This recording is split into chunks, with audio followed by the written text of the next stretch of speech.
नमस्कार, मैं अमित रामटेके और आज के इस वीडियो में हम बात करने वाले हैं मऊ जिले की घोसी विधानसभा सीट के बारे में।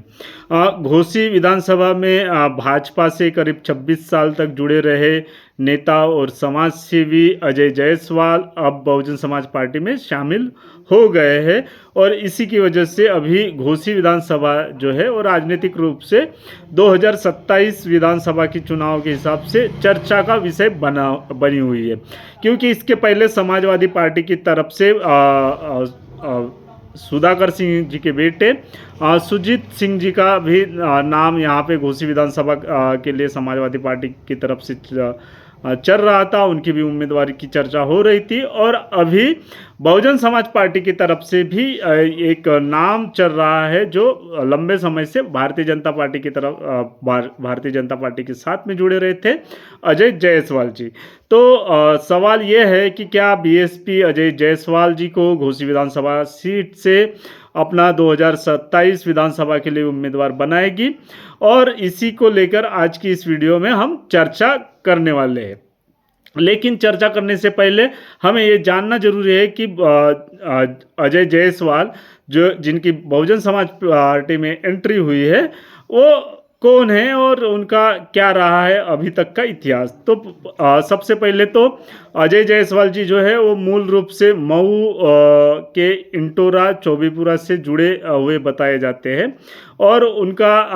राजनीतिक और सामाजिक क्षेत्र में अच्छा संपर्क है। व्यवसाय से जुड़े हैं और सामाजिक क्षेत्र में भी सक्रिय रहे हैं। करीब 26 वर्षों तक वो भारतीय जनता पार्टी के साथ में जुड़े रहे हैं और ये कहा जाता है कि पूर्व जो मुख्यमंत्री है कल्याण सिंह उनके वो करीबी माने जाते हैं, क्योंकि कल्याण सिंह जी ने जब अपनी पार्टी बनाई थी वर्ष 2000 में, तब उन्हें मऊ जिले की संगठनात्मक जिम्मेदारी कल्याण सिंह जी की तरफ से दी गई थी। लेकिन उसके बाद में कल्याण सिंह जी की पार्टी का विलय भारतीय जनता पार्टी के साथ में हो जाता है और इसी के साथ में अजय जायसवाल जो है वो भी भारतीय जनता पार्टी के साथ में जुड़ जाते हैं और अभी तक बहुजन समाज पार्टी में एंट्री होने से पहले तक वो भारतीय जनता पार्टी में ही थे। तो भारतीय जनता पार्टी में होने के बावजूद उन्होंने अभी हाल फिलहाल में बहुजन समाज पार्टी का दामन थामा है। तो क्या कुछ वजह हो सकती है। पहली बार तो 2022 में जिन्होंने समाजवादी पार्टी की से टिकट हासिल की थी वो दारा सिंह चौहान जो है अभी भारतीय जनता पार्टी में हैं और इसी की वजह से हो सकता है कि अजय जायसवाल जी को राजनीति में घोसी विधानसभा सीट से भारतीय जनता पार्टी की तरफ से उम्मीदवारी मिलने की संभावना बहुत कम हो सकती है। दूसरी बात कि भारतीय जनता पार्टी में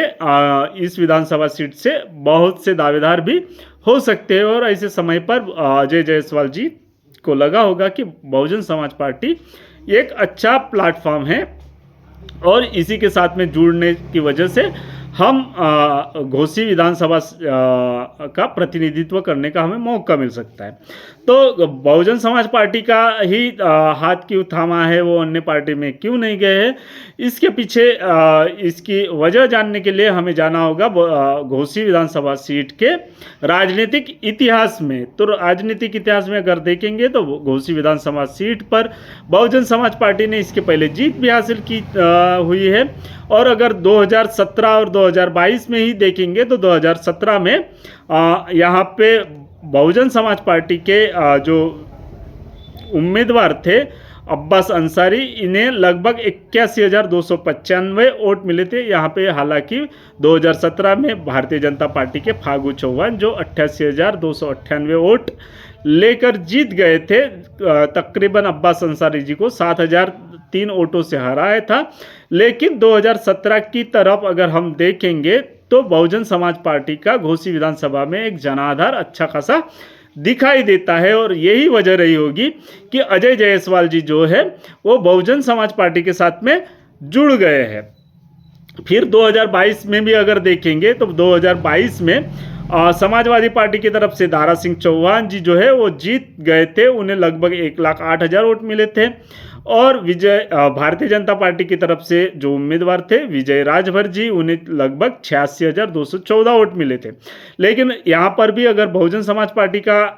वोट परसेंटेज देखेंगे तो लगभग 54,248 वोट 2022 के विधानसभा चुनाव में भी बहुजन समाज पार्टी को मिला था। मतलब बहुजन समाज पार्टी की एक जमीन घोसी विधानसभा में है और इसी की वजह से इसका फायदा अजय जायसवाल जी को हो सकता है। साथ ही साथ में अजय जायसवाल जी की सक्रिय भूमिका की वजह से और उनका जो सामाजिक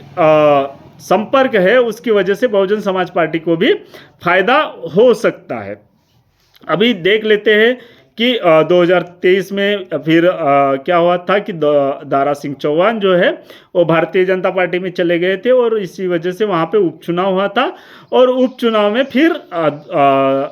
समाजवादी पार्टी की तरफ से सुधाकर सिंह जी को टिकट मिला और भारतीय जनता पार्टी की तरफ से दारा सिंह चौहान जी को। लेकिन इस उपचुनाव में 2023 के उपचुनाव में सुधाकर सिंह जी की जीत हुई थी, उन्हें लगभग 1,24,427 वोट मिले थे और भारतीय जनता पार्टी के दारा सिंह चौहान को 81,668 वोट मिले थे। उसके बाद में फिर यहाँ पे सुधाकर सिंह जी का देहांत हो गया और इसी की वजह से समाजवादी पार्टी ने अभी 2027 के लिए सुधाकर सिंह जी के बेटे सुजीत सिंह जी का नाम की घोषणा भी की है। अभी पूरे पिक्चर को अगर एक साथ में देखेंगे तो एक तरफ है बहुजन समाज पार्टी की तरफ से अजय जायसवाल, दूसरी तरफ है समाजवादी पार्टी की तरफ से सुजीत सिंह और तीसरी तरफ है भारतीय जनता पार्टी की तरफ से दारा सिंह चौहान। आपको क्या लगता है आने वाले विधानसभा चुनावों में इन तीनों ही उम्मीदवारों में और तीनों ही पार्टियों के बीच में क्या कुछ रहने वाला है, ये आप मुझे कमेंट में बताइएगा। अगर आपको वीडियो पसंद आया हो तो चैनल को सब्सक्राइब जरूर कीजिए। वीडियो अंत तक देखने के लिए जय भीम, जय संविधान, जय भारत।